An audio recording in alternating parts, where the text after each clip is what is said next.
আসসালামু আলাইকুম দর্শক, জনপদের খবরে আমন্ত্রণ জানাচ্ছি আমি মৃত্তিকা মুস্তফা। এখনকার সংবাদ আয়োজন একই সঙ্গে চ্যানেল আর ইউটিউব চ্যানেলে এবং চ্যানেল আর ওটিটি প্ল্যাটফর্ম আই স্ক্রিনে লাইভ স্ট্রিম হচ্ছে। যাচ্ছে বিস্তারিত প্রসঙ্গে।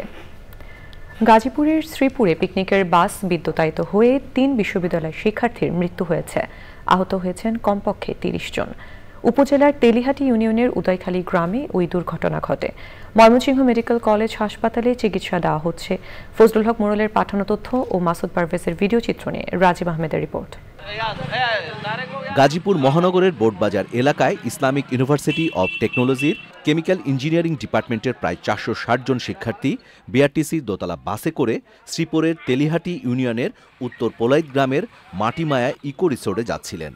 পুলিশ জানায়, দোতলা বাসটি সকাল 10:30টার দিকে উদয়খালী বাজারে পৌঁছলে রাস্তায় পল্লী বিদ্যুতের তারে লেগে যায়। আমরা এখানে এসে আহতদের কাউকে পাইনি। আমরা বিভিন্ন মেডিকেল আগে চলে গিয়েছে। তো আমরা তাদের যে কর্তৃপক্ষ আছে তাদের সাথে কথা বলে আমি নিশ্চিত হতে পারবো যে আসলে কতজন মারা গিয়েছেন আর কি। আর যেটা বলেছেন যে ডবল টিকার বাস, এটা আসলে আমাদের থানাকে অবগত করে নাই। তারা তাদের মতো করে আসলে প্ল্যান করে আসছিল। আসলে ফেদার রোডে এরকম ডবল টিকার বাস আসলে ঠিক না। তারা কীভাবে আসছে আমরা জানি না।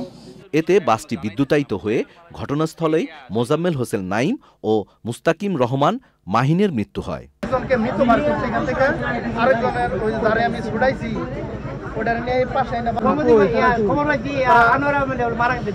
ময়মনসিংহ মেডিকেল কলেজ হাসপাতালে নেওয়ার পথে জোবায়েদ আলম সাকিব নামে আরও এক শিক্ষার্থীর মৃত্যু হয়। পরে আমাদের হাসপাতালে আরও 2 জন আহত অবস্থায় আসে।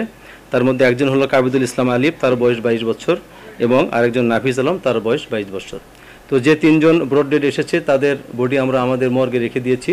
স্টুডেন্ট প্রায় এবং শিক্ষক এর সঙ্গে ডিপার্টমেন্টের সবাই আছে, সবই ওখানে গিয়েছিল। তো ওখান থেকে পিছনের গাড়িটা ইলেকট্রিফিকেশন হয়েছে বডিতে। আমি যেটা শুনেছি আশেপাশে স্টুডেন্টের কাছে, যে গেটের কাছে ছিল, ওরা গেট সম্ভবত ধরেছিল, যেহেতু বডি ইলেকট্রিফিকেশন ভিতরে যারা বসেছিল তারা ইনজিওর্ড হয় না, কিন্তু যারা গেটের কাছে বুঝতে পারছেন যে হ্যান্ডেলটা ইলেকট্রিফাইড হয়ে গেছে, তখন ওই 3 জন তারা টোটালি ডেড হয়ে গিয়েছে। ময়মনসিংহ মেডিকেল কলেজ হাসপাতালের উপপরিচালক জাকিউল ইসলাম জানিয়েছেন, 3 জনকে মৃত অবস্থায় হাসপাতালে আনা হয়েছে। আহত অন্যদের চিকিৎসা দেওয়া হচ্ছে। Rajib Ahmed, channel I. বিএনপির ভারপ্রাপ্ত চেয়ারম্যান তারেক রহমান বলেছেন, নির্বাচন যত পেছাবে ষড়যন্ত্র তত বাড়তে থাকবে। তাই দেশ ও মানুষের অধিকার প্রতিষ্ঠায় দ্রুত নির্বাচনের কোনো বিকল্প নেই। চুয়াডাঙ্গায় জেলা বিএনপির সম্মেলনে তারেক রহমান বলেছেন, বিএনপি প্রথম 31 দফার ভিত্তিতে রাষ্ট্র সংস্কারের প্রস্তাব দিয়েছিল। সংস্কার একটি চলমান প্রক্রিয়া। অন্তর্বর্তী সরকারের গ্রহণ করা সংস্কারের পদক্ষেপগুলো টেকসই করতে নির্বাচিত জনপ্রতিনিধি প্রয়োজন। সংসদে বসে নির্বাচিত জনপ্রতিনিধিরা জনগণের প্রত্যাশা পূরণে কাজ করবেন। বিএনপির লড়াই এখনো শেষ হয়নি জানিয়ে দলীয় নেতাকর্মীদের এক থাকার আহ্বান জানান তারেক রহমান।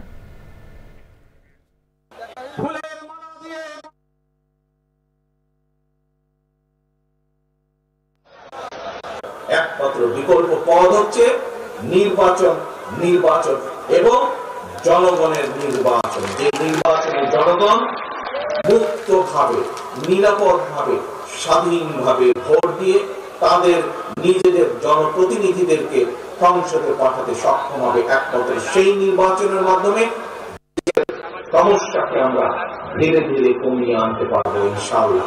ঠিক যেভাবে আজকে আপনারা এখানে একত্রিত হয়েছে, চুয়াডাঙ্গা বিএনপিকে আবার শক্তিশালী রাজনৈতিক ভিত্তির উপরে গড়ে তোলার জন্য, সঠিক নেতৃত্ব বাছাইয়ের জন্য, ভবিষ্যৎ নেতৃত্ব বাছাইয়ের জন্য, ঠিক একইভাবে দেশেরও ভবিষ্যৎ নেতৃত্ব, দেশেরও ভবিষ্যৎকে গড়ে তুলতে হলে নির্বাচনের বাইরে আর কোনো বিকল্প পথ নেই।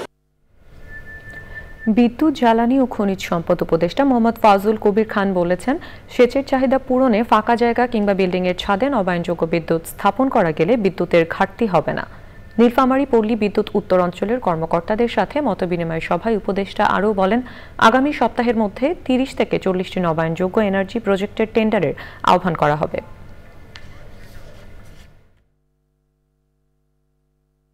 মডার্নাইজেশন প্রজেক্টও করবেন, পাশাপাশি আপনাদের এই যে 4টা পল্লী বিদ্যুৎ সমিতিতে আমি চাইব যে অন্তত 450-200 মেগাওয়াটের একটা, তাহলে দেখবেন যে আপনি আর কারো উপরে নির্ভর করতে হবে না।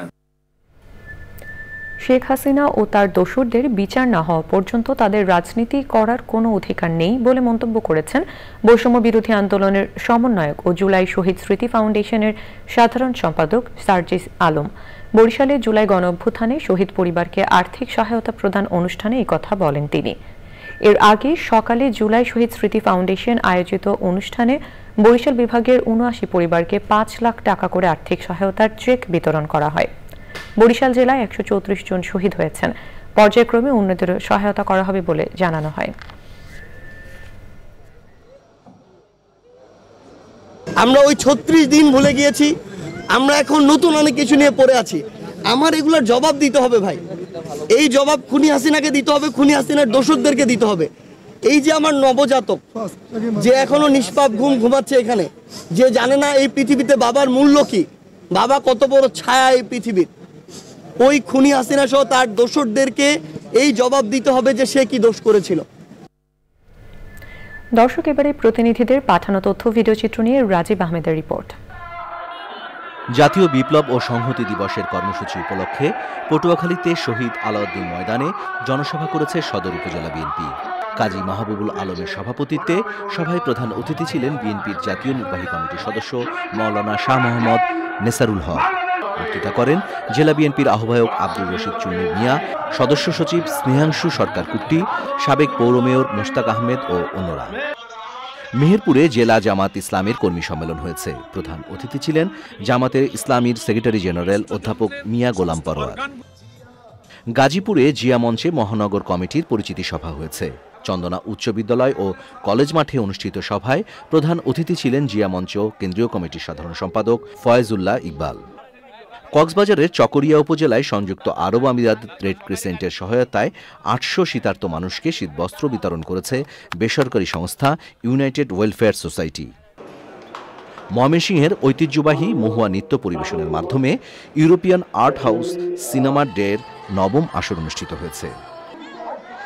গাইবান্ধার ফুলছড়ি সরকারি কলেজের মেধাবী ছাত্র সাদিক হত্যাকারীদের দ্রুত গ্রেফতার ও বিচারের দাবিতে বিক্ষোভ ও মানববন্ধন করেছেন নিহতের স্বজন, এলাকাবাসী ও সহপাঠীরা।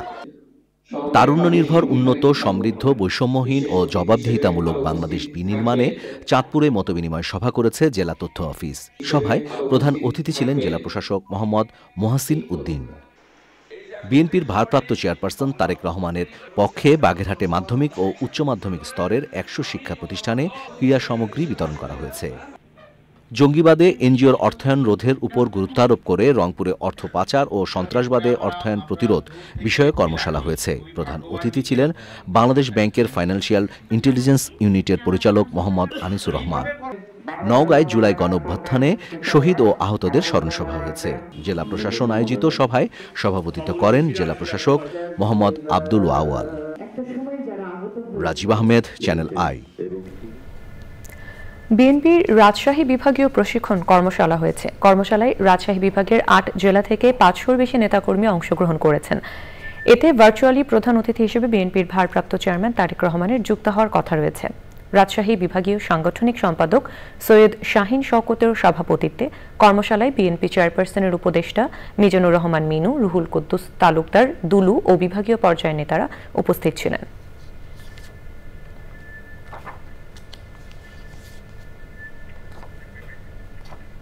সাফজুই পাহাড়ের ৩ স্বর্ণকন্যা রূপনা, ঋতুপর্ণা ও মনিকা চাকমাকে গণসংবর্ধনা দেওয়া হয়েছে। রাঙামাটি চিংহা মং মারি স্টেডিয়ামে জেলা প্রশাসন, সেনাবাহিনীর রিজিয়ন, পার্বত্য চট্টগ্রাম উন্নয়ন বোর্ড, পার্বত্য জেলা পরিষদ ও জেলা পুলিশ প্রশাসন যৌথভাবে ওই গণসংবর্ধনার আয়োজন করে। সংবর্ধনা অনুষ্ঠানে সাফজয়ী ৩ জন খেলোয়াড়কে ৩ লাখ করে মোট ৯ লাখ টাকা এবং নিজ নিজ প্রতিষ্ঠানের পক্ষ থেকে সম্মাননা স্মারক তুলে দেওয়া হয়।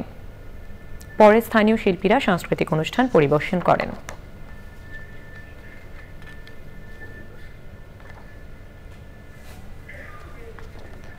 নারায়ণগঞ্জের রূপগঞ্জে কোকো স্মৃতি সংসদের প্রীতি ফুটবল টুর্নামেন্ট হয়েছে। উপজেলার আগলা চায়ের পাড়ায় অনুষ্ঠিত টুর্নামেন্টে রূপগঞ্জ গার্ডিয়ান্স ১-০ গোলে 7 স্টারকে হারিয়ে জয়লাভ করে। খেলা শেষে জেলা যুবদলের সদস্য সচিব মশিউর রহমান রনি, দাউদপুর ইউনিয়ন বিএনপির সভাপতি অ্যাডভোকেট হেলাল উদ্দিন সরকার ও সাধারণ সম্পাদক শফিকুল ইসলাম ভূঁইয়া বিজয়ীদের পুরস্কার তুলে দেন।